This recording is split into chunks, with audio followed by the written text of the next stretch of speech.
Hello, algebra students. Mr. Lawrence here, and we're continuing our exploration of slope. And a lot of these definitions might look very familiar from yesterday. Slope could be the rise over the run. It could be the change in y over the change in x. It's the vertical change over the horizontal change. And what I really want to focus in on today is the change in y over the change in x. What that really means is I'm going to do y sub 2 minus y sub 1, x sub 2 minus x sub 1. Some of you are like, what are you talking about? Where are these x's and y's coming from? They're coming from points. I'm going to be given 2 points. I'm going to subtract the x's. I'm going to subtract the y's. Sorry. And then the y's are going to rise to the top. I pointed at the wrong thing when I said that. I'll subtract the y's. I'll subtract the x's, and the y's will rise to the top. Now watch how simple this is. In this example yesterday, you knew that the slope of the orange line was 2 over 1 because we counted up 1, 2, 3, 4, and over 1, 2, and you got 4 over 2 and you simplified it, right? Well, let's find the coordinates of point B. And let me see here. Let me get my orange. Let's see. Point B's coordinates are 1, 2, 3, 4. Negative 4 and positive 2, right? Okay. I'm going to put that here. And then point C's coordinates are negative 2. The x coordinate is negative 2. And 1, 2, 3, 4, 5, 6.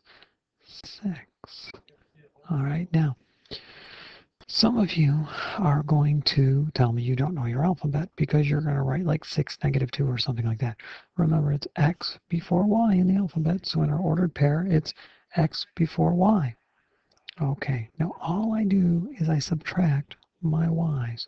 So I'm going to take slope equal 6 minus 2 over negative 2 minus negative 4.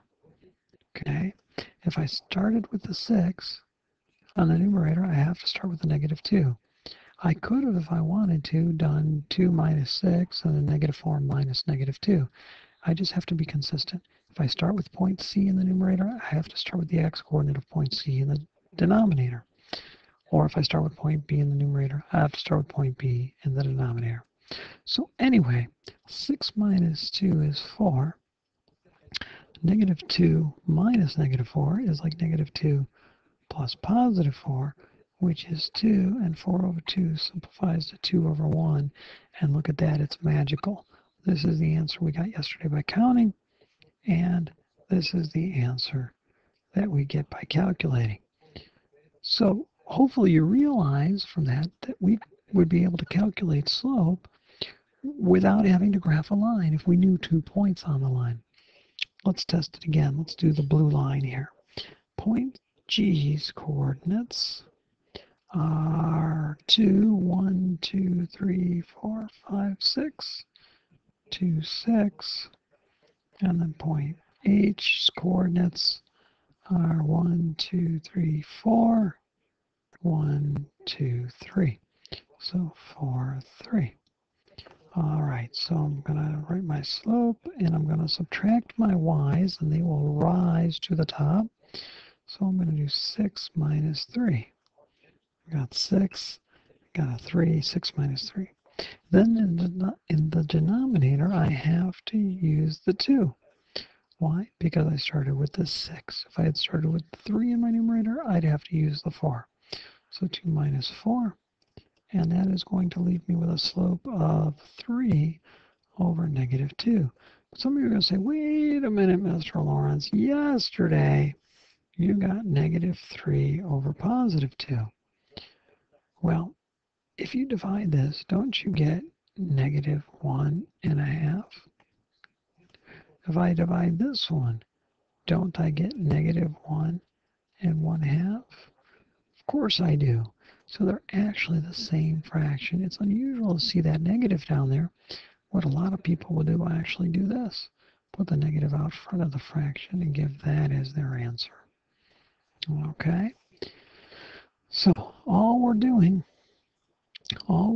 for slope is we're subtracting the y's and subtracting the x's, and the y's will rise to the top. All right, now if you're really having trouble, you might want to go like x1, y1, x2, y2, and then I'm going to subtract my slope is going to be subtracting my y's, 12 minus 8, subtract my x's, 7 minus 10, 12 minus 8 is 4, 7 minus 10 is negative 3. My slope is negative 4/3. By the way, I'm not going to convert it to a mixed number. I did in the previous example just to show you the two fractions were the same, but I'm not going to convert this to a mixed number. Improper fraction is the way to go on it, because if I have to graph, I'll rise negative 4 and I'll run positive 3. Okay, or I could rise 4 and then run negative 3. Any way you look at it, there is my slope. And I don't think I'm going to waste any more time on this. We'll give you a formative assessment tomorrow in class, but it should be pretty simple for you. All right, so Mr. Lawrence will now sign off. Good night, everybody.